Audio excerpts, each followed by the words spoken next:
सब कर्मों का परिणाम होता है। क्या कोई हमें जादू टोना कर सकता है? इससे कैसे बचें? जब हमारे कर्म बिगड़ते हैं तो कोई जादू टोना करे ना करे हम वैसे ही परेशान रहते हैं। बुरी दशा आने से पहले ही बुद्धि बदल दी जाती है। जब हमें दुख भोगना होता है तो हमारी बुद्धि हमें धोखा देने लगती है। हमें ऐसा लगता है कि किसी ने कुछ कर दिया है। ऐसे में आपके आसपास भी कुछ लोग मिल जाएंगे जो इस बात से सहमत होंगे कि आप पर जादू टोना किया गया है और आप इस विचार में फंस कर और अधिक परेशान हो जाएंगे। नाम जप करें, भगवान के स्मरण से सब ठीक हो जाता है।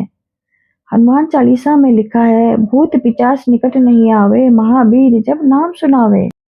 निर्भय रहो, नाम जपते रहो और जो भी मानसिक या शारीरिक दुख हो वह हमारे कर्मों का ही परिणाम होता है। अगर हमें भगवान पर भरोसा है और हमारा ध्यान भगवान में लगा हुआ है तो कोई भी दुख हमें परास्त नहीं कर सकता। गोस्वामी तुलसीदास जी काशी में शौच स्नान करने के लिए गंगा के पार जाते थे। उनके कमंडल में जो भी पानी बचता था वो एक पेड़ के नीचे डाल देते थे। उस पेड़ में एक प्रेत रहता था जो वह पानी पी लेता था। यह कई दिनों तक चलता रहा। एक दिन प्रेत हाथ जोड़कर तुलसीदास जी के सामने खड़ा हो गया और बोला, आप जो मांगेंगे मैं आपको दूंगा। तुलसीदास जी ने कहा, मैंने तो आपको पुकारा नहीं, ना ही आपकी सेवा की है, तो मैं आपसे कुछ कैसे ले सकता हूँ। प्रेत ने उत्तर दिया, आपकी सेवा तो हो चुकी है, आपके बचे पानी से मुझे बहुत राहत मिली है, मैं आपको कुछ देना चाहता हूँ। तुलसीदास जी ने उत्तर दिया, मुझे तो बस सिया राम जी के दर्शन चाहिए। प्रेत ने कहा, इतनी सामर्थ्य मुझ में नहीं है, लेकिन मैं आपको एक उपाय बता सकता हूँ। प्रेत ने तुलसीदास जी से कहा, जब आप राम कथा सुनाते हैं उस समय हनुमान जी भी कथा सुनने आते हैं, उनके चरण पकड़ लेना, वो आपको सिया राम जी के दर्शन करा देंगे। तुलसीदास जी ने पूछा, मैं हनुमान जी को कैसे पहचानूंगा?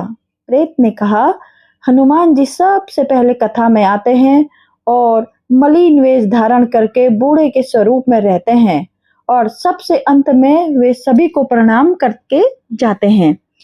अगले दिन तुलसीदास जी ने भगवान की चर्चा शुरू की और देखा कि एक वयोवृद्ध विशालकाय पुरुष सबसे पहले आकर चुपचाप बैठ गए हैं। हनुमान जी ने अश्रु बहाते हुए भगवान की चर्चा सुनी और जब कथा समाप्त हो गई और सभी चले गए तो उन्होंने भक्तों की रज लेकर अपने माथे पर लगाई। तुलसीदास जी ने हनुमान जी के पीछे दौड़े, लेकिन हनुमान जी भी भागे। अंततः हनुमान जी तुलसीदास जी से मिले और बोले, तुम क्या चाहते हो? तुलसीदास जी ने उत्तर दिया, सिया राम के दर्शन। हनुमान जी ने कहा, यहाँ नहीं, चित्रकूट चलो। वहां राम लक्ष्मण जी के राजकुमार रूप में तुलसीदास जी को दर्शन हुए। एक प्रेत ने तुलसीदास जी को भगवत साक्षात्कार का विधान बना दिया।